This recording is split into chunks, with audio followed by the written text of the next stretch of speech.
thinking this and for setting it in motion, the best way to take it forward is don't give up, continue with this, and try and make at least a monthly program of this nature, and spread it not just in Delhi but other cities.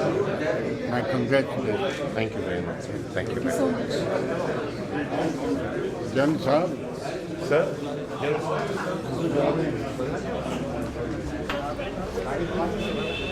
Contributing 11 crores myself. Please understand one thing that you will find the radicals. But the offices in 5 or 14 in the country. We already very smart. Panda sells for 4 gold medals. Next one. Say good things about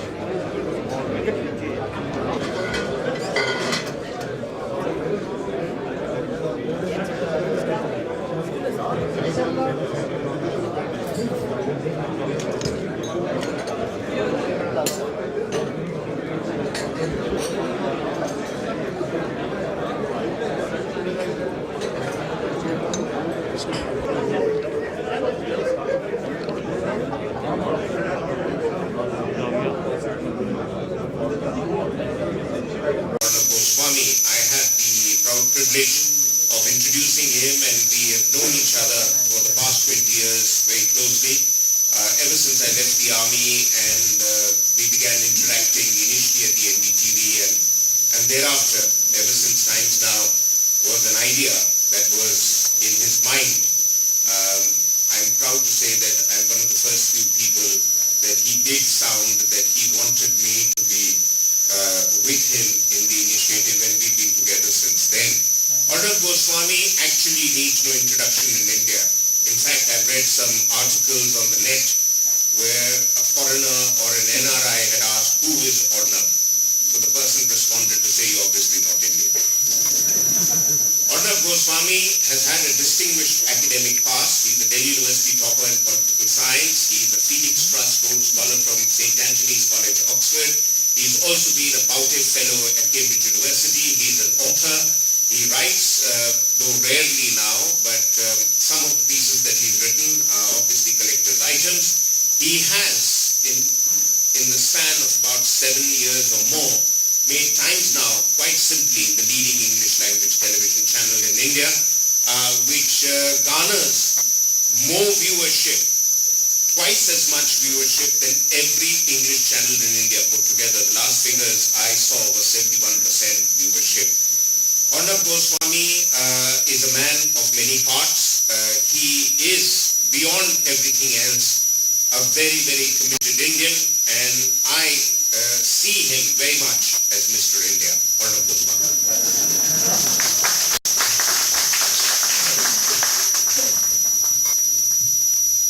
Maruf, you should say Mr. India. I met Shekhar Kapoor 1 week back, and his daughter goes to my son's school, and they're in the same class. And he said that, you know what the biggest regret of my life is? Maruf, you find it interesting. So he meets me after the annual day function. He said, the biggest regret of my life is that I didn't put the copyright or patent on Mr. India when I directed the movie. So nobody has that patent, Maruf. But thank you very much for that warm introduction. And I took the morning flight here today because Maruf is my elder brother, someone I look up to and I absolutely love and adore, like I'm sure so many of you do. I like Maruf for his forthrightness, I like Maruf for erudition, and I like Maruf for the way he bashes up the Pakistanis when he comes on my program. I must say, Maruf, nobody does it like that. Even the Chief of Army Staff of India will agree with me. So Maruf, thank you, General Sudhir Sharma, General Vikram Singh. Ladies and gentlemen, it's an absolute pleasure to be here among you this January morning. And I'm not good at speeches. In any case, I think you have more than your fill of me every night. I'm good at asking questions. But I've been asked to speak on the theme of my vision for India. So I lay it out as simple terms as possible. We've done something quite interesting in the world of media in the last 6 or 7 years. When we started this channel, we said, why do we want to launch a channel? There are very different reasons. One is you want to launch a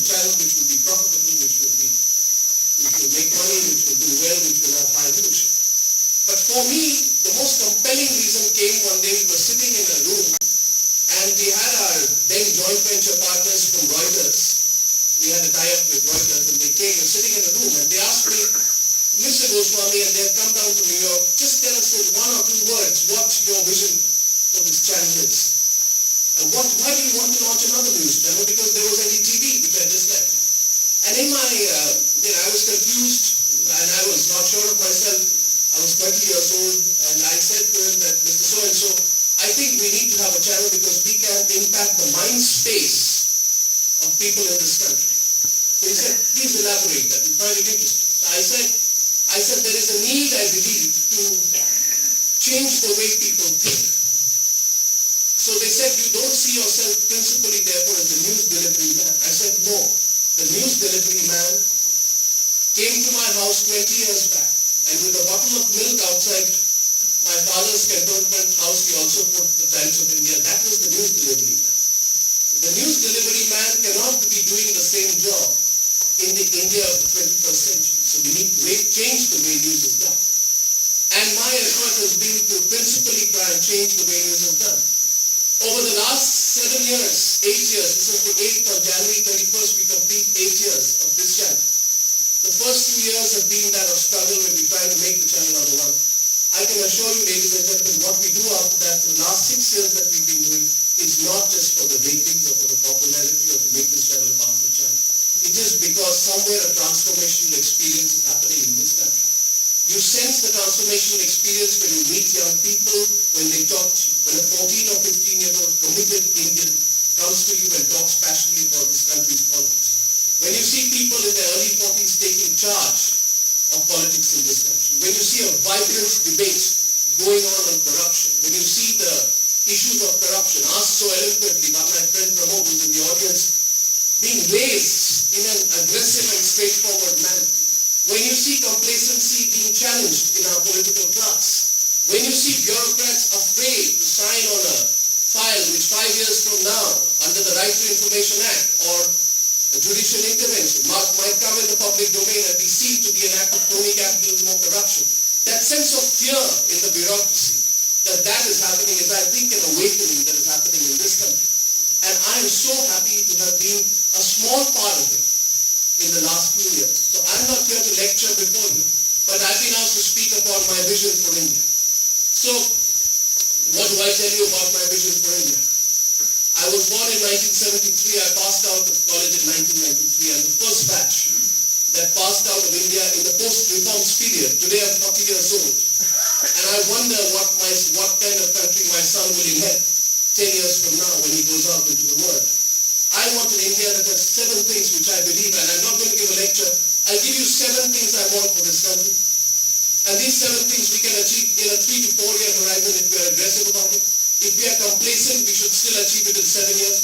But even if we are not desperate and we are still complacent, our country should achieve these 7 things 7 years from now. And I believe each of these 7 things, if put together, will change the way our country is. So my first point is, and I might sound simplistic, but I'm speaking from my heart. My first point is that I want my India to be an India where my politicians have empathy. Empathy. Where my politicians begin to care. Where Akhilesh Yadav does not give 3 crore rupees to Salman Khan and 1 crore rupees to Madhuri Dixit to come and dance at the sci-fi festival when in Muzaffarnagar 34 children have died.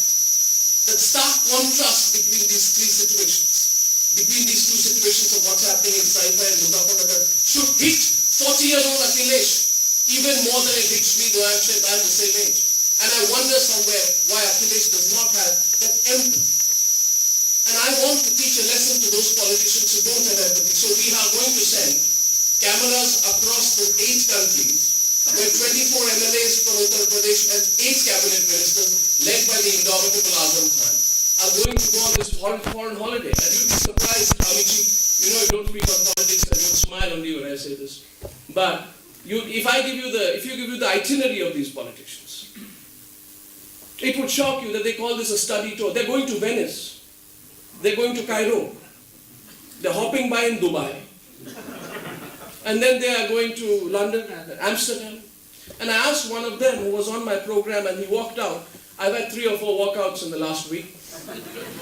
So I asked him that, you want to study democracy. Why are you going to a monarchy to study the democracy? I mean, you must be out of your mind. He says, no, but we're going to other places too. We're going to Cairo. I said, democracy failed in Cairo. There's a different form of government out there. Aren't you aware? And what study are you going to do in Venice? There's no single educational institution of eminence that I know in Venice or Amsterdam. I mean, I don't even want to talk about what they do in Amsterdam. But my question here is this, that you see, there is a funny way of looking at it and there's a serious way of looking at it. I ask my people very often that, you watch 9 o'clock, say. I said, do you watch it for news or for entertainment? And they smile at me. I said, it's infotainment. I said, good. At least you're watching. But there's a funny way of looking at it, is that it's a music. Ask the young people out here. That Azam Khan lands in Turkey and he has to get security to be avoiding the Times Now cameras outside the Istanbul palace. But I believe the time has come that unless you embarrass the political class that has lost empathy, they will never learn. You see, last year we did a similar story where a lot of politicians from Karnataka went on a junket.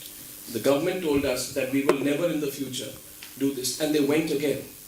And when you've had 65 years of institutionalized oligarchy in the name of democracy in our country, then you need to hammer the point home. So my generation and the generation of journalists who are working with me now, and those who are 10 years younger to me, those in their 20s, will change the way journalism is done so that the fear factor of the cameras and journalists stays in the hearts of these politicians and they never lose empathy. So that's my first point. I want my country 5 years from now, I want my country to have politicians who empathize. That's all. Not politicians who lecture me. Secondly, I want my country to have a media. And I don't want to be the only participant in this media. Sometimes I feel lonely. And I find that, to be very honest, there's a conventional media in the country's national capital of Delhi. And I'm sitting in Mumbai, I seem to be fighting all the battles. And I want to ask today that why can't the entire media transform itself? I don't want to be fighting a lonely battle 5 years from now. I want a media which will create fear in the minds of India's new feudal class. I'll give you the example of what I call India's new feudal class. So on the 25th of Christmas Day of 2011, we were sitting in the Times Now editorial desk and everyone was getting ready for the New Year holiday. There was no news story. And someone said, there is a story if you want to look at it or not. And this story was about this 16 or 17-year-old girl who had been raped by a Bahujan Samajwadi Party MLA. And this happened in the district of Banda in Uttar Pradesh. And so she was repeatedly raped and kept in the house. And she was working in his house, I think, and then she was raped by him. And she fought as any young girl would, and she ran to the police station. She ran to the police station. The MLA obviously had his connection. So instead of getting justice, the police station put 7 charges against her. Theft, etc., and put her in lockup. So this story came as a small item in some agency feed, and we looked at it. And there are times when your blood boils at what happens, because it's so wrong. And I ask myself that through my entire school life, I used to be told to read the papers to improve my English. My father would tell me, read the Statesman, read the Statesman. I gave the NDA exam also, reading the Statesman. I cleared the written, sir. So in the Statesman or in the other papers of that time, this kind of story would go in the inside page in some small thing, 4-line. 16-year-old girl raped, inquiry on. And it would be 4 lines, that's it. And we would just brush it over, right? And the stories in the front page would be the big stories, the big announcements of the big politicians and the big events, the big accidents. But these stories would not find notice. Now this Banda rape case, which unfortunately some people, I believe, wrongly choreographed in a movie called People Live, without understanding the depth of what was going on. So the entire national media, including Times Now, descends on Banda by the 26th. So we send our cameras and our OB vans and our trucks on 25th. By 26th, every Hindi English channel is in Banda. So there's an amusing way of looking at it, right? Oh my God, India's national media has suddenly woken up to something happening in a village. Let's make a film. Let's make a little caricature out of it and have fun. That's one way of looking at it. I respect filmmakers. But the serious way of looking at it is that we made, after 8 days of relentless pressure, that guy went absconding initially.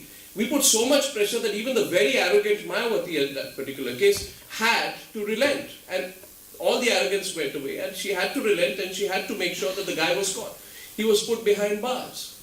It happened in 8 days. He was put through the process of justice. A lower court convicted him. He will still fight his case, but he has not escaped justice after raping a 16-year-old girl. This, ladies and gentlemen, happens 1 year before Nirbhaya. Right? So therefore, the new feudal class, which has emerged in this country, is that local MLA who rapes the girl and feels he can get away with it. I mean, in Uttar Pradesh, I'm told these things happen. But the fact that the national media took it up led to that moment of awakening. That's point number 2. I want a media which creates this sense of fear in India's feudal class. And I want everyone to join that journey. The third thing I want is that I want an India where the scam is broken before the scam. I don't know when that will happen. I want to tell you a little story about the CWG scam.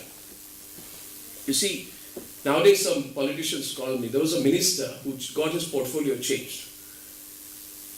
From one big ministry, I won't name the minister. And then he went to another big ministry. Rumors that in one ministry was a lucrative ministry. He went to the other, it was lucrative as well. You know what lucrative means. And then he called me and he said, thanks to you, I can't do any work. I said, why? He says, thanks to people like you, negative journalists like you, my bureaucrats will not sign on the file. They'll say, Mantri ji, this file will be open 5 years from now and be telecast on some channel like Times Now, and we'll be told we are part of a scam. I'm glad that care is being taken among those bureaucrats today. But in the case of Kalmadi, I actually had only got my hands on one piece of paper which had a scam of 250,000 pounds, not 70,000 crore rupees. So the initial piece of paper, Maruf may know the story, was that I had my hands on a paper through my sources, which was Her Majesty's Government, the Treasury Department. I haven't told this story before.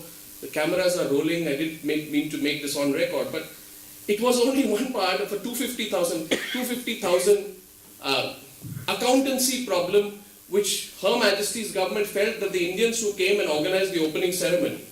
That's why the opening ceremony is seen to be the start of the CWG scam, The organizers in the opening ceremony didn't account for 250,000 pounds and they came back. And the British, being meticulous as they were, found that there was an accounting gap. And they went and did the job, and they found there's a firm called AM Cars and Films in some part of London, which was, the money was being routed through. So anyway, we had this little scam and we put it out. And since I'm a firm believer that unless the news is played up, it gets ignored, we played it up. Now when we played it up, a person called Suresh Kalmadi got very nervous. And I'm told at his house there was a midnight conference in which several people called and gave him unsolicited advice. And some of those people, and I hope they were not from my fraternity, went and told him, Mr. Kalmadi, don't let go of Times Now. Go and have a press conference against them. So Mr. Kalmadi listened to them. And he had a press conference. And I was watching that press conference from Mumbai. And he was so angry and so much on the defensive.